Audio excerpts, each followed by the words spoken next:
Good afternoon all of you. हमारा जो आज का टॉपिक है वो है arenes and aromaticity. Arenes and aromaticity का जो हमारा ये पार्ट है, इसके अंदर हम स्ट्रक्चर ऑफ बेंजीन और एरोमेटिसिटी के बारे में रीड आउट करेंगे। आप सभी बच्चे अपनी वीडियो ऑफ करके आराम से बैठ सकते हैं, लेकिन कोई लीव ना करना।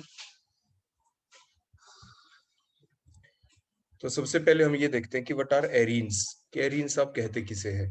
तो वो सारे के सारे कंपाउंड जिनके अंदर आपको बेंजीन रिंग दिख जाए, जिनके अंदर आपको बेंजीन रिंग दिख जाए, तो आप ऐसे सभी के सभी कंपाउंड्स को आप एरीन्स कह सकते हैं। So the compounds which contain benzene ring in their structure are called the arenes. आप उन सभी को एरीन्स कह सकते हो। बेंजीन भी हो सकता है, वो एंथ्रासीन भी है, नेप्थलीन भी है। आपने कुछ चैप्टर पीछे किए हैं, जैसे पॉलीन्यूक्लियर हाइड्रोकार्बन्स वाला पार्ट आपने किया था, तो उसके अंदर आपने देखा था जिन सभी में बेंजीन रिंग दिखे एक या एक से ज्यादा, तो सारे आपके एरीन्स कहलाते हैं। आपके बेंजीन के ऊपर CH3 ग्रुप लगा हुआ है, तो टोल्विन है, तो वो भी आपका एरीन्स ही है। तो जिसमें बेंजीन रिंग दिखे स्ट्रक्चर के अंदर, this all such compounds are called the arenes. जैसे बेंजीन हो गया, टोल्विन हो गया, दीज आर एरीन्स। एक चीज और आपको नेक्स्ट ध्यान रखनी है, अगर हम सिंपल से सिंपल एरीन को ले लें तो आपका बेंजीन है, और जो ये बेंजीन है, इस बेंजीन के अंदर आप कभी भी ये नहीं बता सकते कि where is the ortho position, meta position और द पैरा पोजीशन। बेंजीन के अंदर जितनी भी पोजीशन होती है वो सारी सेम होती है। बेंजीन के अंदर 6 कार्बन है, आपको देखो स्ट्रक्चर में दिख रहा है। जो इंटरसेक्शन पॉइंट होते हैं वो हम आपको पहले ही बता चुके होते हैं, वो सारे कार्बन को रिप्रेजेंट करते हैं। तो बेंजीन के अंदर जितने भी पॉइंट है, जितने भी ये देखो ये पॉइंट है, यहाँ पे देखो ये रेड से मैंने अभी देखो शो कर दिया, this all points called are carbon. यहाँ पे हर जगह कार्बन है। कार्बन की वैलेंसी 4 करनी आपको आनी चाहिए। कार्बन के बॉन्ड गिन लें, जितने बॉन्ड की कमी है वो ठीक है, और जो बच गए वो आपके हाइड्रोजन है। लेकिन इस बेंजीन में आप किसी भी कार्बन को ऑर्थो, मेटा या पैरा नहीं कह सकते। लेकिन अगर बेंजीन के अंदर कोई ग्रुप लगा दे, लाइक आपके टोल्विन हमने स्ट्रक्चर ले ली, इसके अंदर आपने देखा कि CH3 ग्रुप लगा हुआ है, अब हम इसमें ऑर्थो, मेटा और पैरा पोजीशन के बारे में बता सकते हैं। वो कार्बन जिसके ऊपर कोई ग्रुप लगा हुआ है उसे आप इप्सो कार्बन एटम कहते हैं। इप्सो, EPSO, इप्सो, उसे आप इप्सो कार्बन एटम कहते हैं। उससे नेक्स्ट अगली जो दो पोजीशन है वो ऑर्थो होंगी, उससे अगली जो दो पोजीशन है मेटा, और लास्ट वाली पोजीशन पैरा होगी।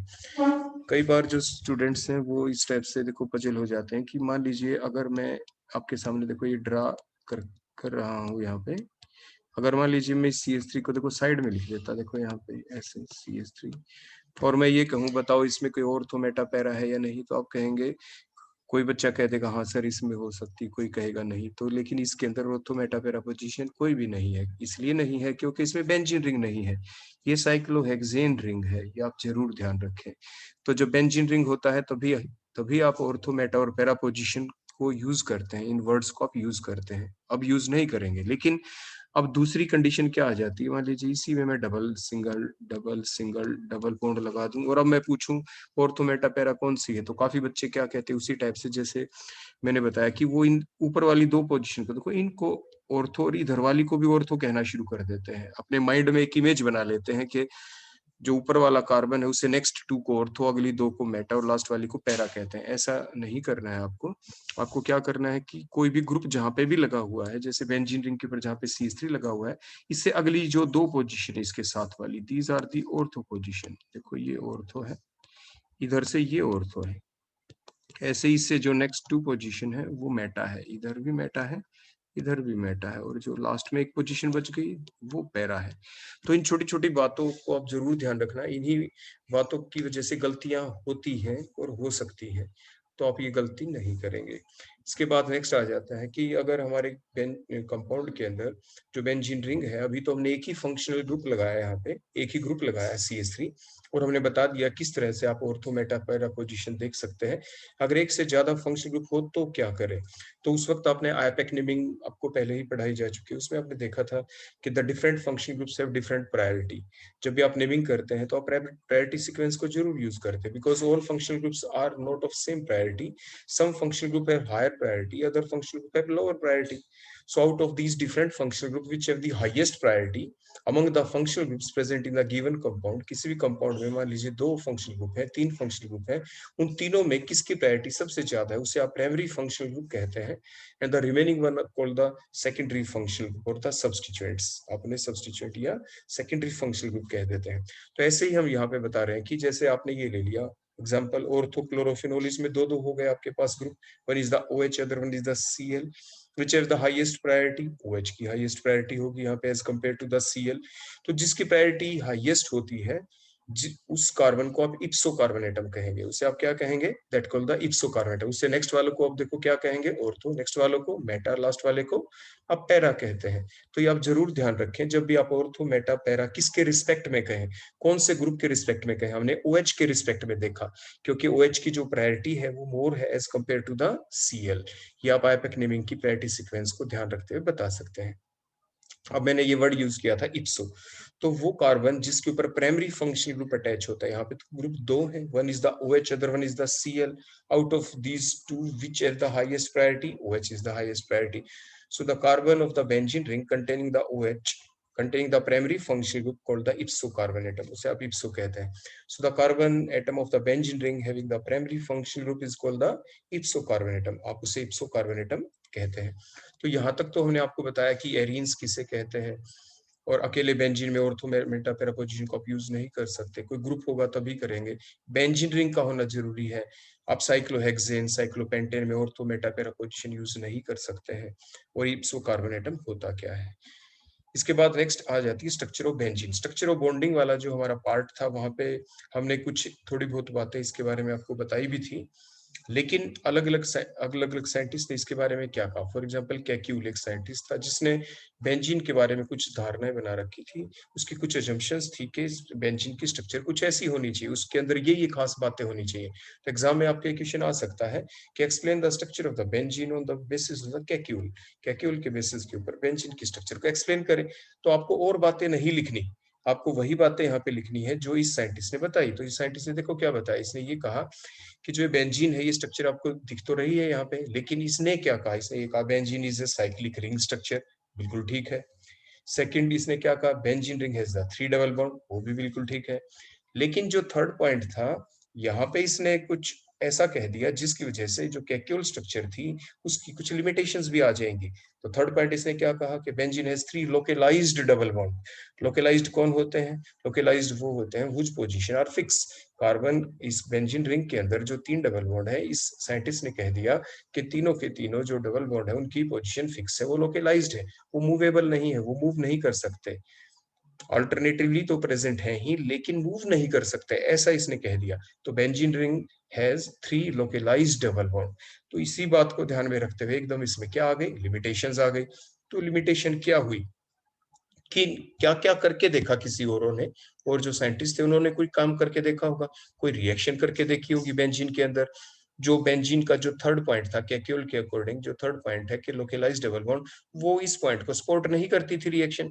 जैसे ये हमने बेंजीन लिया, तो benzene do not undergo the addition reaction under the normal condition. हमने पहले ही पढ़ाया था, इस पार्ट में अभी भी है आपके सिलेबस के अंदर, क्या कि व्हाट इज द हक्कल रूल, उसमें आपने पढ़ा था कि कौन स्टेबल होता है, कौन कंपाउंड एरोमेटिक होता है। तो आपने पढ़ा था ना कि बेंजीन स्टेबल क्यों है, क्योंकि इसके अंदर 4n+2 पाई इलेक्ट्रॉन है, जैसे 6 इलेक्ट्रॉन हो गए, प्लस साइक्लिक कंजुगेशन भी है, वो भी ठीक है, इसीलिए क्या है ये बेंजीन रिंग आपका स्टेबल है। तो बेंजीन का अगर हम एक भी डबल बॉन्ड तोड़ देंगे, अगर हम H2 ऐड करते हैं तो क्या होगा, अगर हम H2 ऐड करेंगे इसमें, देखो मान लीजिए मैं 1H2 ऐड को आपको देखो यहाँ पे ऐड करके दिखा देता हूँ। देखो ऐसे, देखो ये डबल बॉन्ड ऐसा रखा, ये ऐसा रखा, और देखो बेंजीन में हर कार्बन के ऊपर देखो ये H तो देखो पहले से था, देखो ऐसे हमने H2 ऐड कर दिया, देखो एक H यहाँ, एक H यहाँ। तो ऐसा करने से अब इसके अंदर 4n+2 पाई इलेक्ट्रॉन नहीं रहे, 6 पाई इलेक्ट्रॉन नहीं है। देखो बेंजीन में आप काउंट करके देखें, इसके अंदर 6 पाई इलेक्ट्रॉन है, देखो यहाँ पे, क्योंकि 3 डबल बॉन्ड है ना, तो 3 2 जा 6, तो 6 पाई इलेक्ट्रॉन है, 4n+2 पाई इलेक्ट्रॉन है, साइक्लिक कंजुगेशन है इसलिए स्टेबल है। एक भी अगर डबल बॉन्ड ब्रेक हो जाएगा तो ये कंपाउंड एरोमेटिक नहीं रहेगा, स्टेबल नहीं रहेगा। तो यही इसकी फर्स्ट लिमिटेशन थी। ये बात हम जानते हैं कि अगर कभी भी डबल बॉन्ड लोकेलाइज्ड हो, देखो आप ये बात अपने माइंड में फिक्स कर लेना, जब कभी भी डबल बॉन्ड लोकेलाइज्ड होगा तो हमेशा ही एडिशन रिएक्शन होगी। एल्कीन को देख लें, एल्काइन को देख लें, उन सभी के अंदर एडिशन रिएक्शन होती है, क्योंकि उसमें डबल बॉन्ड फिक्स होता है, एल्काइन में ट्रिपल बॉन्ड फिक्स होता है, तो इसलिए उनके अंदर एडिशन रिएक्शन हो जाती है, तो फिक्स होना चाहिए। क्योंकि साइंटिस्ट ने कह दिया था बेंजीन के पास लोकेलाइज्ड डबल बॉन्ड है, लोकेलाइज्ड है तो एडिशन रिएक्शन हो जानी चाहिए। अब नहीं हुई बेंजीन के अंदर, तो नॉर्मल कंडीशन में नहीं होती, वो एबनॉर्मल कंडीशन होती है जब ये रिएक्शन हो सकती है। हम बातें नॉर्मल कंडीशन की कर रहे हैं, तो मीन्स ये रिएक्शन नहीं दिखाता, एडिशन रिएक्शन नहीं दिखाता। एडिशन रिएक्शन नहीं दिखाना किस बात को सपोर्ट करता है, किस बात को प्रूव करता है, कि जो 3 डबल बॉन्ड्स है वो लोकेलाइज्ड नहीं है। सेकंड पॉइंट के जो बेंजीन है वो सब्स्टिट्यूशन रिएक्शन दिखाता है, और ये एक ही प्रोडक्ट दिखाता है, एक से ज्यादा नहीं दिखाता। अभी आपने देखा था ना, बेंजीन के अंदर सभी पोजीशन सेम होती हैं, all position are same. Benzene में कोई ऑर्थो, कोई मेटा, कोई पैरा पोजीशन नहीं होती, ऑल पोजीशंस आर सेम। इसलिए अगर हम इसमें हेलोजिनेशन रिएक्शन कर दे बेंजीन में, तो कौन सी क्या होगा, एक एच हटा, एक एच हटा, एक एक्स हट, एक्स एक्स लग गया यहाँ पे, तो क्या उसकी एरोमेटिसिटी पे कोई फर्क पड़ा? बिल्कुल नहीं। कंपाउंड के अंदर बेंजीन रिंग अभी इंटैक्ट है, कोई डबल बॉन्ड तो हमने तोड़ा नहीं, तो इसलिए कंपाउंड स्टेबल का स्टेबल रहा, इसलिए बेंजीन सब्स्टिट्यूशन रिएक्शन दिखा सकता है। ये पहला पॉइंट। दूसरा है कि एक ही प्रोडक्ट देता है। एक ही प्रोडक्ट क्यों देता है? वो इसलिए देता है एक product because all the 6 positions, all the 6 carbon atom in the benzene ring are same. सभी 6 के 6 सेम है। एक्स को कहीं लगा दो, जैसे मैंने ऊपर लगा दिया, अब देखो मैंने साइड में लगा दिया, और नीचे लगा दो, कहीं पे भी लगा दो, ये दोनों कंपाउंड सेम है, बोथ आर हेलोबेंजीन। अगर Cl होता तो बोथ आर क्लोरोबेंजीन। तो मींस क्या हुआ कि benzene undergo substitution reaction. Substitution reaction का होना भी ये सपोर्ट करता है कि बेंजीन रिंग के अंदर जो 3 डबल बॉन्ड है वो आपके डीलोकेलाइज्ड है, लोकेलाइज्ड नहीं है। इसके बाद देखो नेक्स्ट पॉइंट कि benzene do not undergo oxidation reaction under normal condition.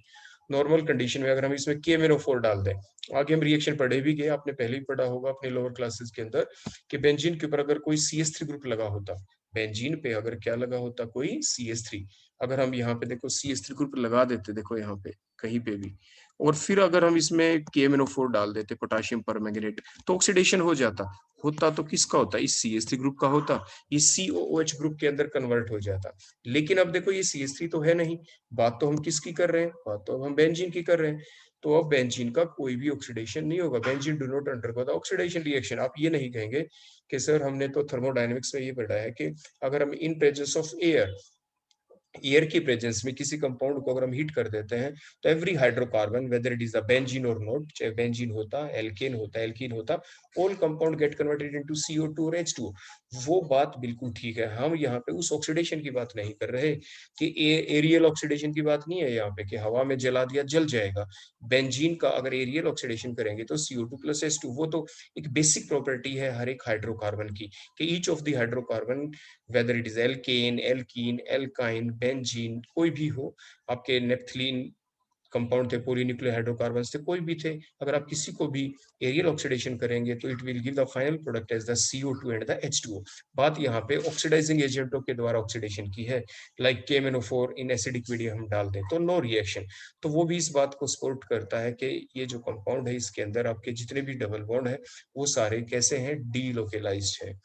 एक और बेसिक पॉइंट जो आपने कभी पढ़ा होगा, वो ये कि बेंजीन के अंदर जो एक प्रोसेस चलती है जिसे आप रेजोनेंस कहते हैं, क्योंकि वही तो हम यहाँ पे फाइनली सपोर्ट कर रहे हैं, वही तो हम बातें जोर दे रहे हैं इन चीजों के ऊपर के जो 3 के 3 डबल बॉन्ड है ये आपके डीलोकेलाइज्ड हैं, तीनों के तीनों क्या है? आपके डीलोकेलाइज्ड है।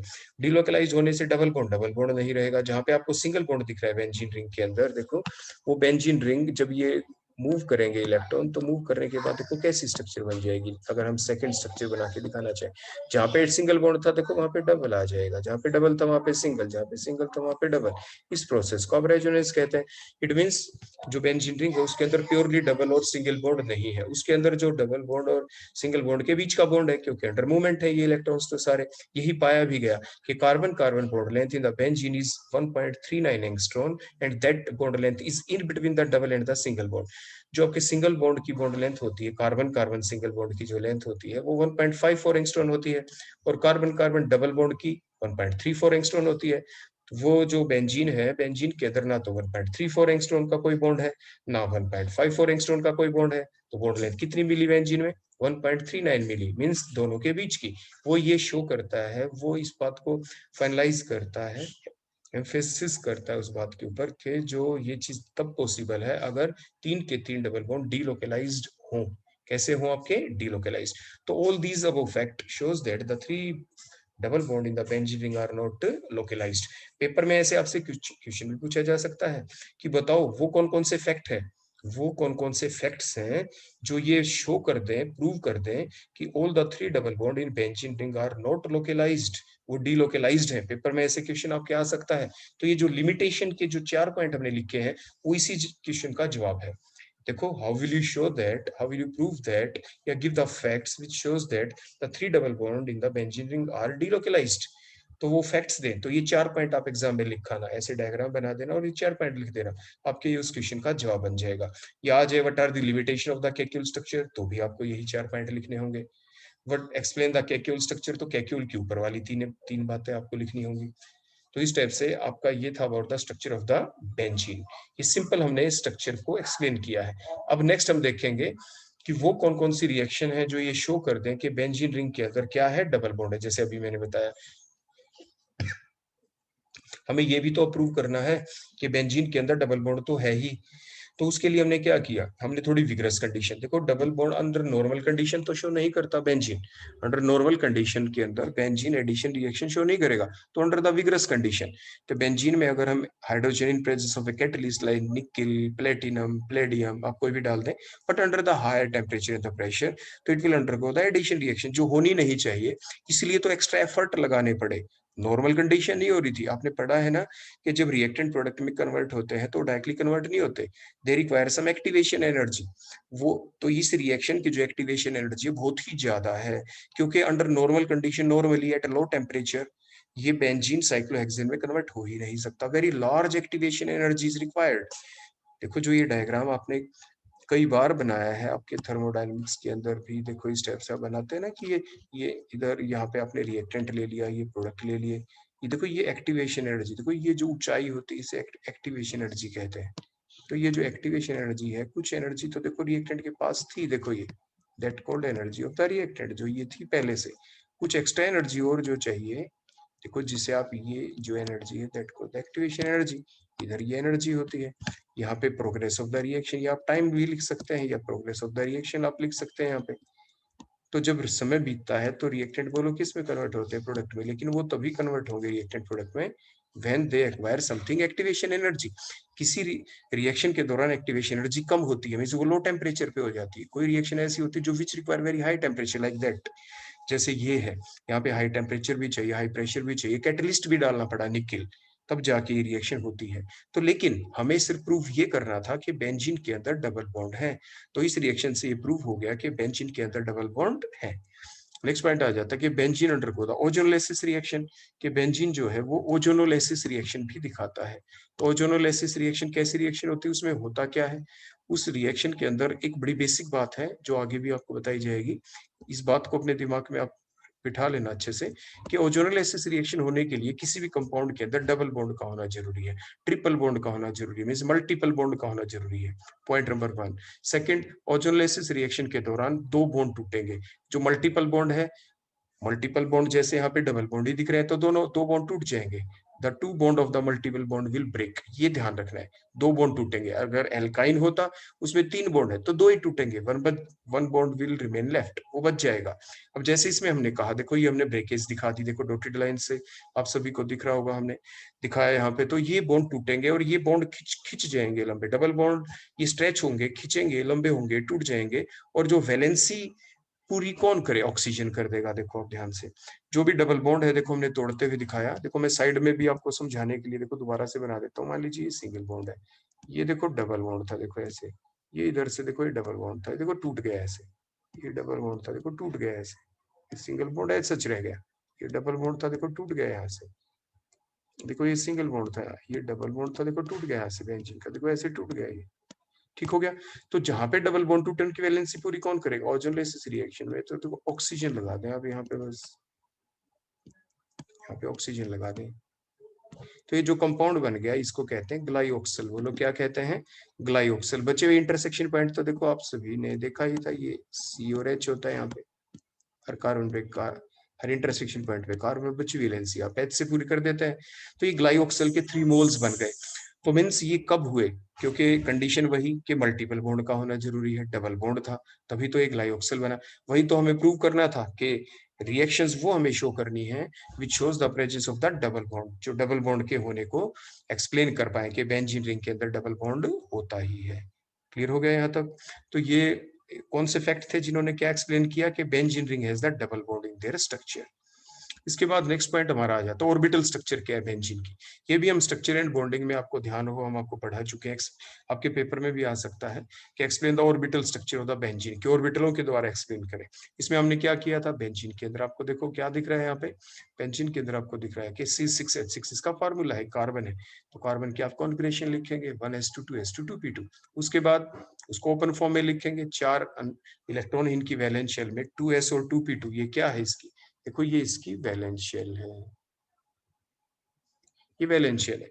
वैलेंस शेल को हमने ओपन फॉर्म में लिखा और एक्साइटेड स्टेट बना दी डायरेक्ट, क्योंकि 2p में तो 2 ही इलेक्ट्रॉन थे, 2s का 1 इलेक्ट्रॉन जंप हमने करवा दिया 2p के अंदर, तो इसलिए एक्साइटेड स्टेट 4 अनपेड इलेक्ट्रॉन है।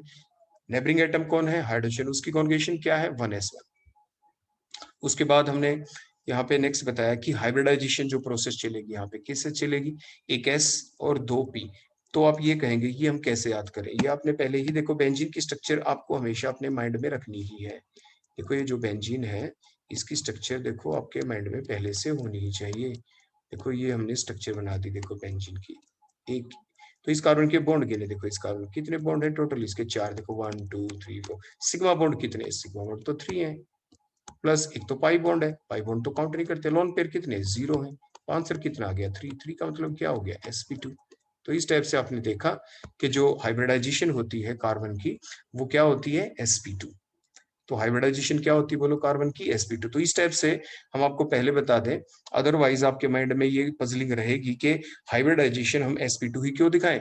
यहाँ पे हमने दिखाया कि एक s और 2p हमने ले लिए, तो क्यों? तो पहले हम क्या करते हैं, अपने दिमाग में स्ट्रक्चर रखते हैं और रफ ड्रा कर लेते हैं, कॉपी के अंदर भी एग्जाम में भी रफ ड्रा कर लेते हैं पहले ही, और इस टाइप से हम hybridization sigma bond plus lone pair के फार्मूले से हम आपकी डिटरमाइन कर लेते हैं। तो इसलिए हमने दिखाया एक s और 2p हमने ले लिए। तो 1s और 2p आपस में क्या करेंगे? They will intermix with each other to undergo the sp2 hybridization. देखो एक s और 2p आपके आपस में मिले और मिलने से क्या बन गया? sp2 हाइब्रिड ऑर्बिटल बन गए। कितने मिलेंगे? जितने आपके एटॉमिक ऑर्बिटल इंटरमिक्स करते हैं हाइब्रिडाइजेशन प्रोसेस के द्वारा उतने ही नए ऑर्बिटल बनते हैं। तो कितने नए बन गए? 3sp2 हाइब्रिड ऑर्बिटल बन गए। तो same number of new orbital with the same energy and the same shape. Shape देखे सभी की सेम है, एक बिगर लोब एक स्मॉलर लोब है। बिगर लोब ये रिप्रेजेंट करता है उसमें इलेक्ट्रॉन डेंसिटी ज्यादा है, स्मॉलर लोब रिप्रेजेंट करता है उसमें इलेक्ट्रॉन डेंसिटी नहीं है, उसमें कम है। तो इस टाइप से हमने रिप्रेजेंट कर दिया कि जो कार्बन है, एक कार्बन को देखो अभी हमने शो किया और उस कार्बन के पास देखो हमने क्या देखा बोलो? यहाँ पे कार्बन के पास हमने ये देखा कि 3 ऑर्बिटल हो गए ये sp2 हाइब्रिड ऑर्बिटल, तीनों के पास एक एक इलेक्ट्रॉन होगा क्योंकि एक s और 2p हमने यूज किए थे। और उसके बाद नेक्स्ट देखो ये सेकंड कार्बन आ गया, क्योंकि टोटल तो 6 कार्बन है ना, तो हर कार्बन विल जो है जितने भी कार्बन थे every carbon undergo the sp2 hybridization. ये तो मैंने एक क्लिक करके दिखाई थी, यहाँ पे हर कार्बन ही ऐसा होगा। सेकंड ऐसे ही देखो, थर्ड ऐसे, फोर्थ ऐसे, फिफ्थ ऐसे, 6। देखो 6 कार्बन आ गए आपके, हर एक के अंदर वही है sp2 हाइब्रिडाइजेशन, बीच में कार्बन है, 3 sp2 हाइब्रिड ऑर्बिटल थे। अब क्या होगा? हर कार्बन का जो sp2 हाइब्रिड ऑर्बिटल है वो क्या करेगा देखो, और उसके बाद बाहर कौन आएंगे? 6 हाइड्रोजन थे, तो 6 हाइड्रोजन क्या करेंगे? हर एक हाइड्रोजन एक sp2 देखो मैंने बाहर बाहर दिखा दिए, हर एक के साथ मिलके बोलो क्या बना देगा? ये एक स्ट्रक्चर बनाएगा इस टाइप से जो आपने देखी। तो सबसे पहले हमने बॉन्ड किसके साथ बनते हुए दिखाए कि हर कार्बन का एक sp2 हाइब्रिड ऑर्बिटल हाइड्रोजन का जो एटॉमिक ऑर्बिटल है उसके साथ क्या करेगा बोलो? ओवरलैप करेगा, इंटरमिक्स करेगा। तो इस टाइप से ये स्ट्रक्चर आपकी बन जाएगी। और हर एक कार्बन अपने एडजेसेंट कार्बन के साथ भी बोलो क्या करेगा? ऐसे देखो ओवरलैप, देखो ये इसके साथ, देखो मैं करके दिखाता हूँ, ये इसके साथ, देखो ये इसके साथ, ये इसके साथ ओवरलैप कर जाएगा, ये इसके साथ कर जाएगा, देखो ये इधर कर जाएगा। देखो इस टाइप से कार्बन कार्बन के बीच भी बन गया ना, देखो सिंगल बॉन्ड बन गया। और कार्बन का जो एक sp2 हाइब्रिड है देखो हाइड्रोजन के साथ भी देखो ऐसे ओवरलैप कर जाएगा। तो देखो यहाँ पे भी अपने ओवरलैपिंग करके ये बॉन्ड बना लेगा ऐसे स्टेप से। तो अभी तक हमने क्या एक्सप्लेन किया कि कार्बन कार्बन के बीच सिग्मा बॉन्ड बन गया। एक कार्बन ने कितने सिग्मा बॉन्ड बनाए? 2, अपने नेबरिंग 2 कार्बन के साथ, और एक किसके साथ बनाया? हाइड्रोजन के साथ। तो हर एक किसी भी एक कार्बन को देखो मैं रिप्रेजेंट करके दिखा देता हूँ, एक सिग्मा बॉन्ड, ये सेकंड सिग्मा बॉन्ड, ये थर्ड सिग्मा बॉन्ड। हर कार्बन ने 3 सिग्मा बॉन्ड बना लिए हैं। उसके बाद अब क्या हुआ, कार्बन के जितने भी sp2 हाइब्रिड ऑर्बिटल थे सारे यूज अप हो गए, कोई बचा ही नहीं। लेकिन अब क्या बचा, देखो ध्यान से, जो कार्बन तो sp2 हाइब्रिडाइजेशन दिखाई थी ना, उसका एक देखो ये ऑर्बिटल, देखो ये वाला 2p-Z, देखो जो हमने यहाँ पे दिखा रखा था, जो लास्ट में बच गया। तो यहाँ पे ये क्या करेगा, ये अनहाइब्रिड ऑर्बिटल होता है, जिसने हाइब्रिडाइजेशन में भाग नहीं लिया। तो वो आपका ऑर्बिटल जो हाइब्रिडाइजेशन में पार्टिसिपेट नहीं करता, वो अनहाइब्रिड ऑर्बिटल होते हैं, और वो साइडवेज ओवरलैपिंग में काम आते हैं, वो पाई बॉन्ड फॉर्मेशन में काम आते हैं। तो पाई बॉन्ड फॉर्मेशन होगी अभी यहाँ पे, देखो इस टाइप से, ये अनहाइब्रिड ऑर्बिटल है। ऊपर जो हमने रिप्रेजेंट कर रखा है 2px 2p, अभी हम फिलहाल ये आपको नहीं बता रहे कि कौन सा ऑर्बिटल ऐसा था जो बच गया। तो अनहाइब्रिड ऑर्बिटल हमने यहाँ पे 2py शो किया। तो देखो अब क्या हुआ, नीचे देखिए अब स्ट्रक्चर के अंदर हमने जितने भी ये ऑर्बिटल दिखाए, ये अनहाइब्रिड ऑर्बिटल दिखा रखे हैं हर एक कार्बन के ऊपर। तो देखो ये साइडवेज ओवरलैपिंग हुई, और साइडवेज ओवरलैपिंग के बाद ये पाई बॉन्ड बन गया, और इस टाइप से बेंजीन की स्ट्रक्चर आपके सामने। तो ये साइडवेज ओवरलैपिंग राइट में भी हो सकती है, लेफ्ट में भी हो सकती है, तो बेंजीन की स्ट्रक्चर ऐसे ही बन सकती है।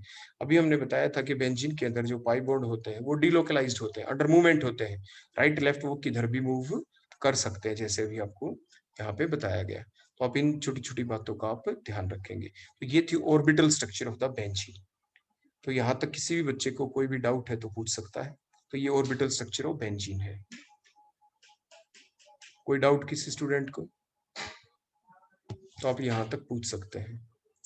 तो अभी हमने इस पार्ट में क्या देखा कि जो एरीन्स क्या है, उनकी डेफिनेशन क्या है, किनको आप एरीन्स कह सकते हैं। फिर आपने स्ट्रक्चर ऑफ बेंजीन को देखा, कैक्यूल के अकॉर्डिंग उसमें क्या लिमिटेशंस आई, उनके ऊपर क्या क्या क्वेश्चन आपसे पूछे जा सकते हैं। और उसके बाद ये थी orbital structure of the benzene, benzene की ऑर्बिटल स्ट्रक्चर को एक्सप्लेन करें। तो इस टाइप से आप बेंजीन की ऑर्बिटल स्ट्रक्चर को एक्सप्लेन कर सकते हैं।